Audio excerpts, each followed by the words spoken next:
창세기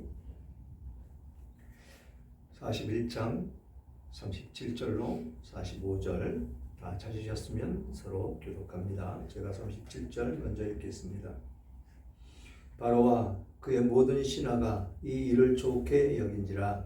바로가 그의 신하들에게 이르되 이와 같이 하나님의 영에 감동된 사람을 우리가 어찌 찾을 수 있으리라 하고, 요셉에게 이르되 하나님이 이 모든 것을 내게 보이셨으니 너와 같이 명철하고 지혜 있는 자가 없도다. 너는 내 집을 다스리라. 내 백성이 다 내 명령에 복종하니 내가 너보다 높은 것은 내 왕자뿐이니라. 바로가 또 요셉에게 이르되 내가 너를 애굽 온 땅의 총리가 되게 하노라 하고, 자기의 인장 반지를 빼어 요셉의 손에 끼우고 그에게 세마포 옷을 입히고 금사슬을 목에 걸고 자기에게 있는 버금 수레에 그를 태우매 무리가 그의 앞에서 소리 지르기를 엎드리라 하더라. 바로가 그에게 애굽 전국을 총리로 다스리게 하였더라. 바로가 요셉에게 이르되 나는 바로라. 애굽 온 땅에서 내 허락이 없이는 수족을 누릴 자가 없으리라 하고, 나지요. 그가 요셉의 이름을 사브낫 바네아라 하고 또 온 제사장 보디베라의 딸 아스낫을 그에게 주어 아내로 삼게 하니라. 요셉이 나가 애굽 온 땅을 순찰하니라. 아멘. 아멘. 애굽의 총리가 된 요셉이라는 제목으로 은혜를 나눌까 합니다. 요셉이 참 아무것도 없는 사람이었었죠. 거기에 죄는 안 졌지만 옥에 갇혀 있는 그런 상황 가운데 있었던 그였었는데, 이 요셉을 통해서 하나님이 역사하시는 모습을 볼 수가 있습니다.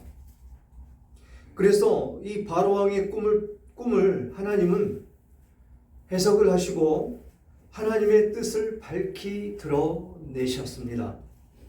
그래서 애굽의 모든 지혜자들이 해석하지 못했던 바로의 꿈, 그 누구도 해석하지 못했던 하나님의 비밀이 요셉을 통해서 알게 하신다라는 것입니다.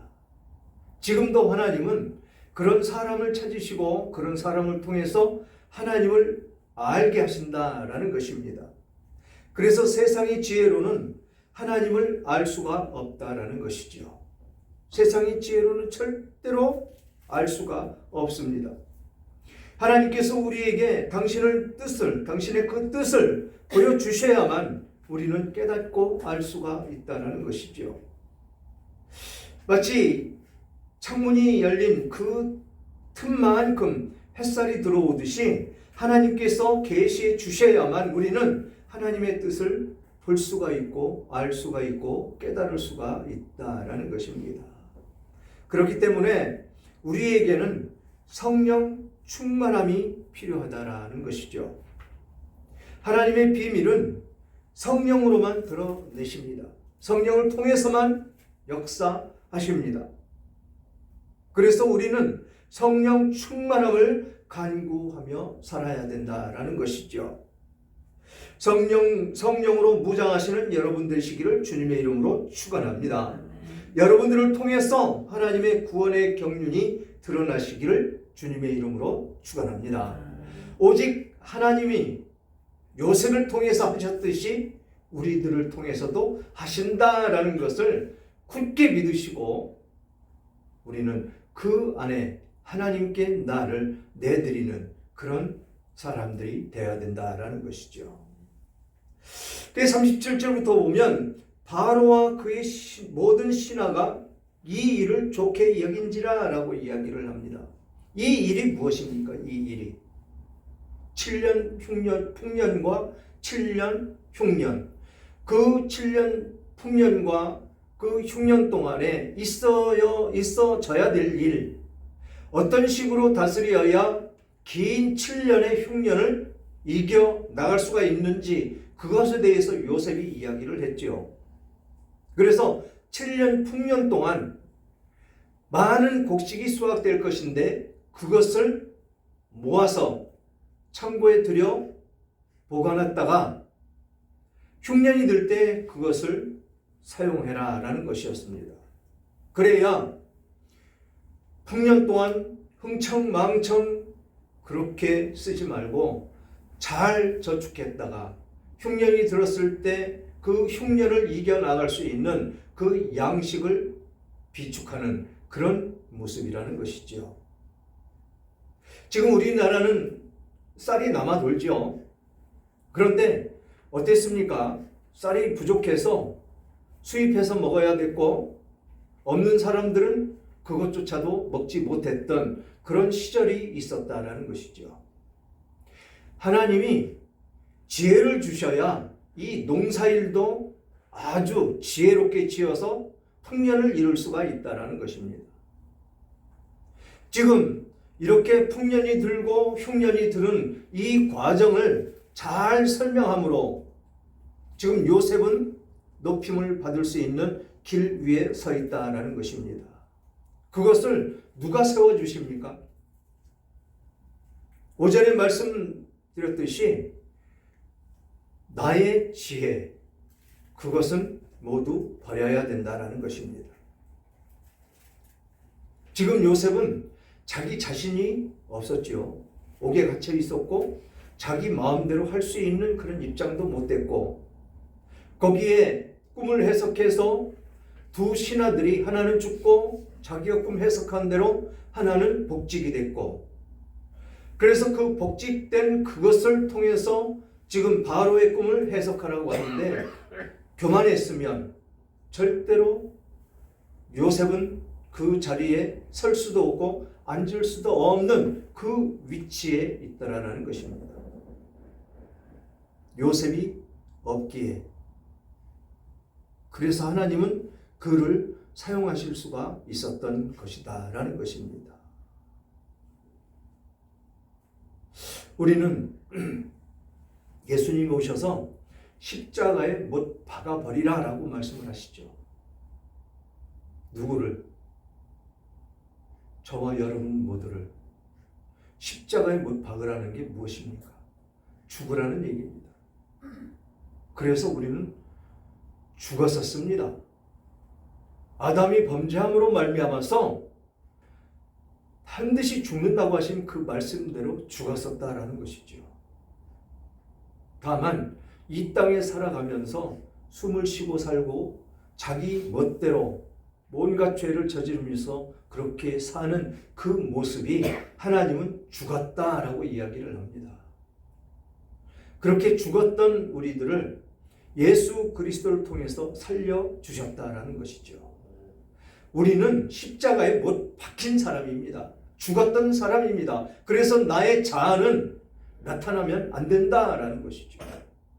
내 생각, 내 주장 있어서는 안 된다라는 것입니다. 그게 오늘 오전에 말씀드렸듯이 하나님의 말씀을 늘 기억하며 그 하나님의 법을 온전히 따라가면서 사는 그런 삶이 된다라는 것이죠. 이것이 하나님이 원하시는 우리들의 삶이라는 것입니다. 그런데 요셉이 그렇게 살았더니 하나님께서 지금 요셉을 사용하고 계시더라라는 것입니다.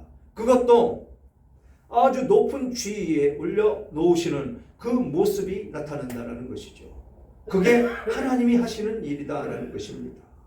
그렇게 모든 신하, 바로 역시 신하들과 함께 이 요셉이 해석하고 요셉이 권면하는 것이 옳게 여겼다라고 이야기를 합니다. 그래서 바로가 그의 신하들에게 이르되 이와 같이 하나님의 영에 감동된 사람을 우리가 어찌 찾을 수 있으리요 하고 바로와 그 신하들이 똑같이 하나님을 볼 수가 있었더라라는 것입니다. 누구를 통해서? 요셉을 통해서 봤다라는 것입니다. 그런데 요셉을 통해서도 볼 수 있게 만드는 그런 하나님이신데 우리를 통해서는 더 많이 볼 수 있게 해주셔야 되죠.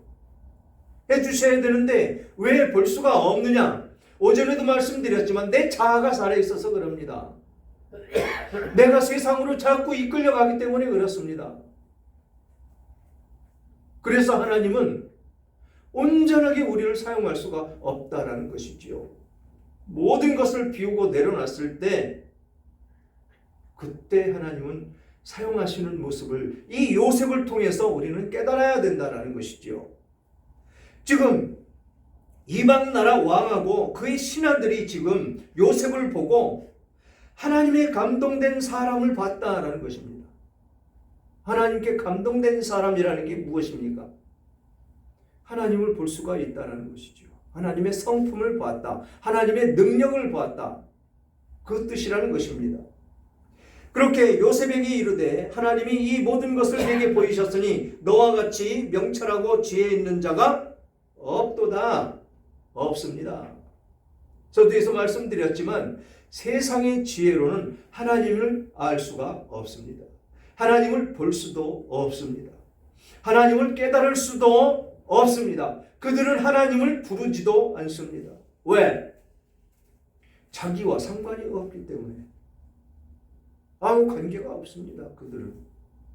구원받은 하나님의 백성들이래야 하나님을 볼 수가 있고 하나님을 알 수 있고 하나님을 깨달을 수 있고 하나님의 말씀을 받아서 살 수 있는 그런 사람이 된다라는 것입니다. 지금 이 하나님을 믿지도 않던 이 사람들이 지금 하나님께서 역사하시는 그 모습을 요셉을 통해서 보고 있다라는 것입니다. 하나님이 이 모든 것을 내게 보이셨으니 요셉을 통해서 보여주셨으니 너와 같이 명철하고 지혜 있는 자가 없도다. 우리가 지혜 있게 살으려면 하나님 말씀 안에 있어야 된다고 그랬죠. 그 말씀이 그렇게 그 지혜 있게 명철하게 그렇게 살 수 있는 방법을 잠언 1장 2절부터 5절까지 말씀해 주셨죠. 그 손자들에게 잘 가르치시기 바랍니다. 그냥 여러분들만 알고 계신 것이 아니고 손자들에게 잘 가르치십시오. 그래서 정말로 하나님의 말씀이 얼마나 우리를 지혜롭게 하고 풍성하게 하고 하는지 저는 뒤늦게 알았다라는 것이죠. 그 뒤늦게 알았지만 지금 저기 앉아있는 우리 손녀딸들 자꾸 얘기를 하죠. 듣기 싫을 겁니다. 할아버지만 보면 성경 얘기나 하고 찬송이나 하라고 그러고 저들은 게임하고 싶은데 컴퓨터 보고 싶은데 핸드폰 보고 싶은데 안 그렇겠습니까? 그래도 해야 됩니다. 그래도 하십시오. 우리 김정숙 집사님 손자가 그렇게 기도를 잘한다고요. 그렇게 길러져야 됩니다. 그렇게 길러져야 하나님 말씀 안에 사는 하나님의 사람이 되는 것이기 때문에 그렇습니다.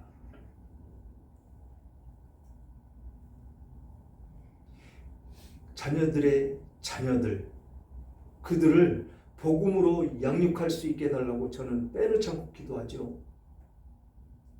왜 그렇겠습니까? 제가 체험하고 느꼈고 깨달았기 때문에 그렇습니다. 어렸을 때부터 이 하나님의 말씀을 접하며 삶을 살아가는 아이들은 지혜가 충만해집니다. 지혜가 충만하다는 것은 이 세상 공부, 세상 해야죠. 물론 세상 돌아가는 이치도 알아야 되고 세상 살아가는 방법이 세상에서 가르쳐주는 학교에서 가르쳐주는 공부로 그것을 알 수가 있으니까 거기에 이 하나님의 지혜가 보태진다면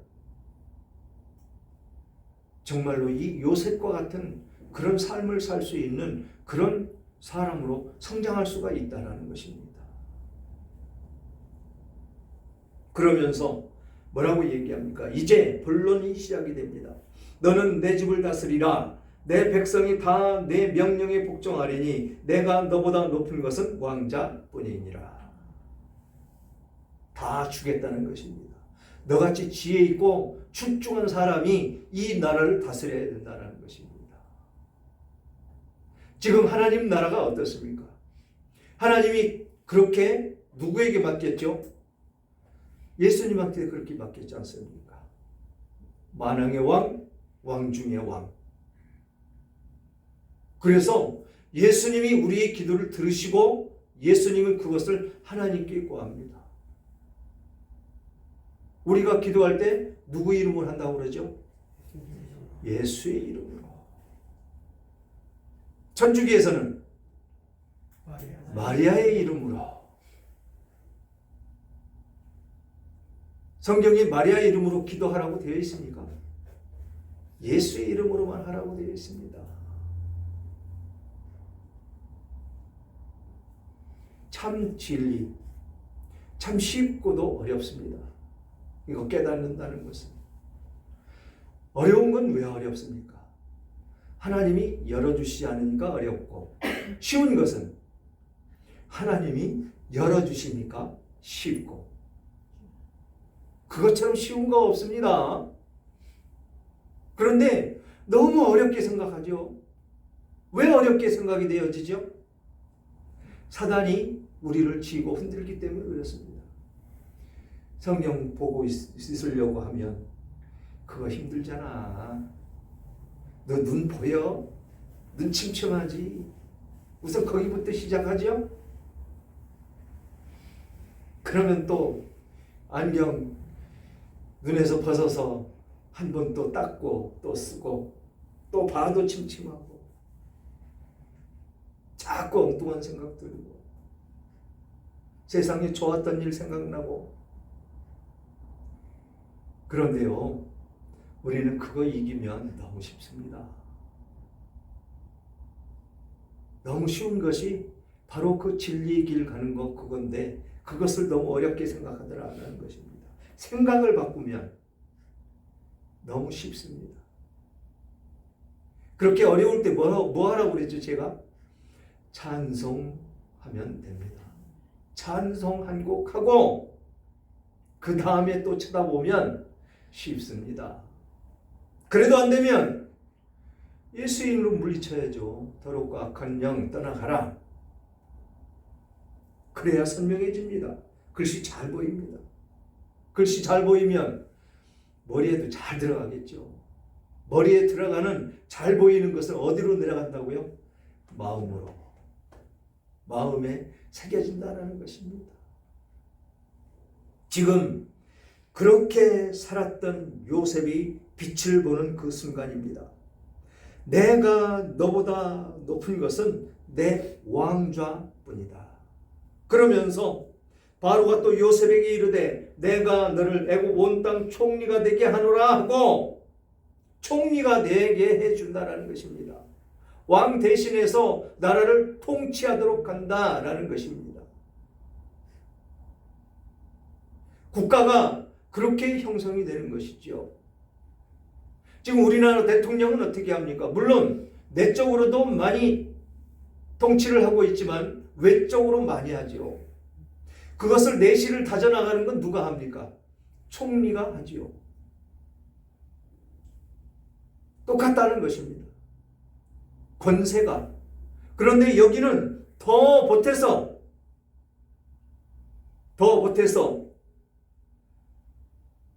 내가 너보다 높은 것은 왕자뿐이다. 모든 것을 너에게 맡기겠다라고 주는 것입니다.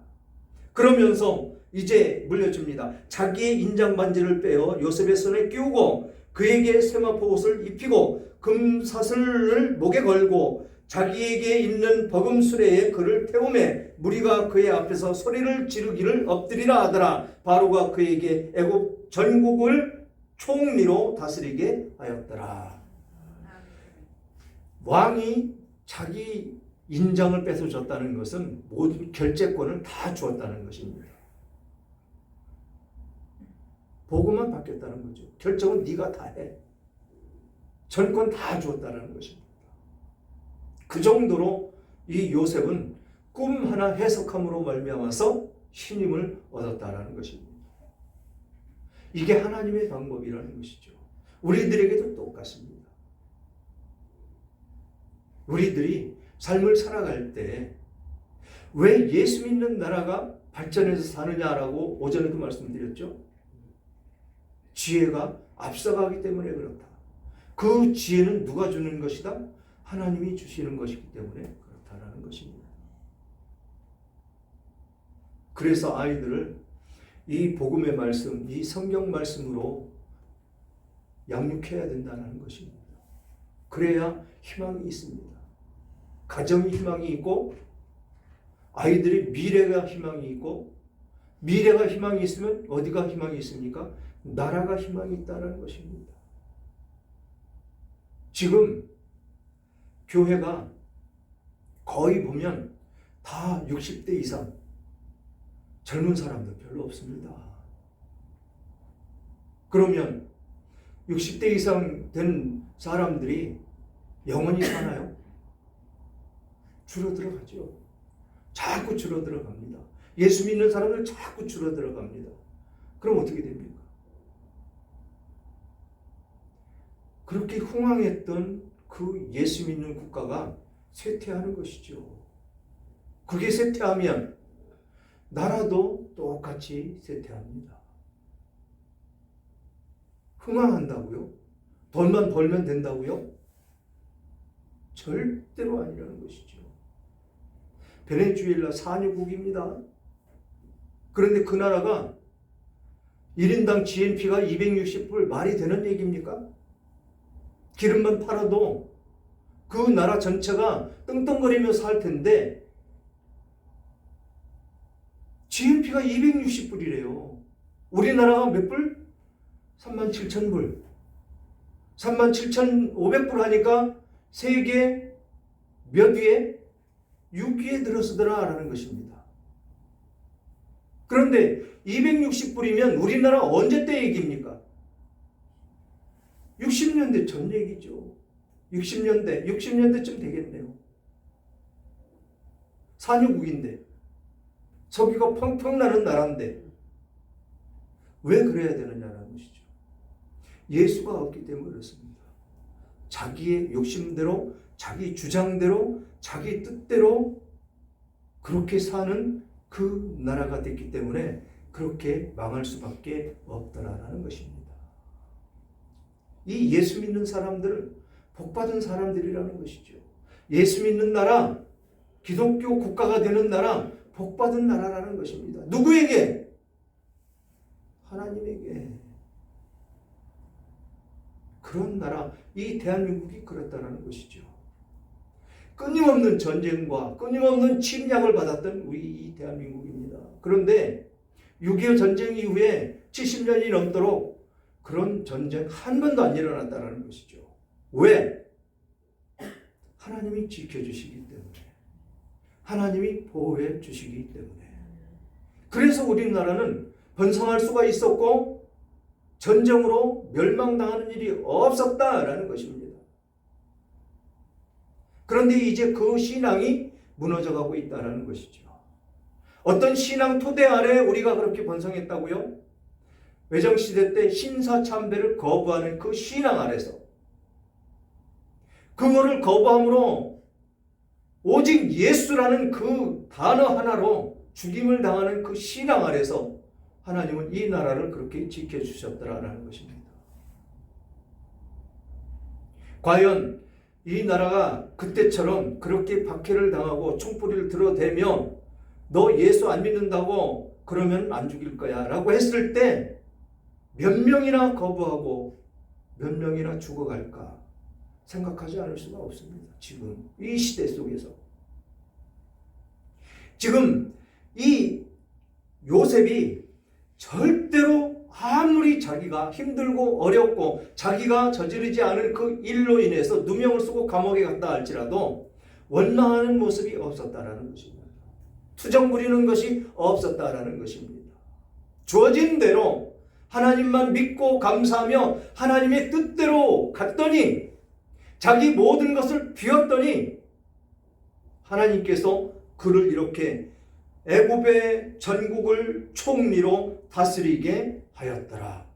바로 여기에 설 수가 있는 그 모습이 된다라는 것입니다. 이것은 역사책도 아니고 왜 이 단어를 여기다가 이렇게 넣었느냐라고 우리는 묻는다면 이와 똑같은 신앙 가치를 우리들에게 가져라라고 주시는 것입니다. 그래서 44절 보니까 바로가 요셉에게 이르되 나는 바로라 애굽 온 땅을 내 허락 없이는 수족을 놀릴 자가 없으리라 하고, 그러니까 뭐라고 얘기합니까? 온 백성들이 이 요셉의 허락 없이는 수족도 놀릴 수가 없다라는 것입니다. 그렇게 철저하게 왕권을 그에게 주었다라는 것이지요. 그러면서 그가 요셉의 이름을 사분한 바네아라 하고 온의 제사장 보디베라의 딸 아스낫을 그에게 주어 아내로 삼게 하니라. 요셉이 나아가 애굽 온 땅을 순찰하니라. 이제 직무가 시작이 됐죠. 결혼도 했습니다. 사분한 바네아라는 뜻은 하나님께서 말씀하시니 그가 살았다라는 뜻이라는 것입니다. 이런 사람이 되어야 된다는 것이죠. 하나님이 말씀하시는 사람. 그래야 우리는 요셉과 같은 그런 삶을 누리며 살 것이다라는 것이죠. 우리의 고난은 잠깐이다. 요셉의 고난이 어땠습니까? 종살이하고 감옥살이하고 그 시간이 굉장히 본인은 길었을 것입니다. 그러나 하나님 보시기에는 잠깐이었습니다. 그것을 그 고난을 통해서 요셉을 하나님의 사람으로 만들어 가셨다. 그럼 우리의 고난은 요셉의 고난이 그랬고 욥의 고난이 그랬고 우리의 고난은 똑같이 하나님의 사람으로 다듬어가는 그런 계통이다. 그런 관계 속에 있다. 그래서 그 고난이 지나가면 축복이지요. 이 요셉과 같이 그렇게 하나님이 전개에게 쓰시고 또 풍족하게 형통하게 해 주실 것입니다. 그 안에 있는 여러분들 되시기를 주님의 이름으로 축원합니다. 사랑하는 여러분, 하나님께서는 우리에게 충성을 원하십니다. 굳센 믿음을 원하십니다. 맡은 자들에게 구할 것은 충성이니라 라고 고린도전서 4장 2절은 말씀하고 있습니다. 그래서 요셉은 복수하지도 않습니다. 원망하지도 않습니다. 오직 자기의 유익을 따르지 않았다라는 것입니다. 하나님께서 받은 그 사명을 따라서 충성되게 걸어갔을 뿐이다 라고 말씀하고 있습니다. 사랑하는 여러분, 헛된 것에 마음을 뺏기지 마십시오. 억울한 일, 손해본 일에 시간을 낭비하지 마십시오. 하나님께서 맡기신 사명, 하나님 나라를 이 땅 가운데 드러내는 그 사명에 집중하시기를 바랍니다. 하나님께 충성된 자로서 이 땅에서 하나님 나라를 확장해가는 여러분들 되시기를 주님의 이름으로 축원합니다.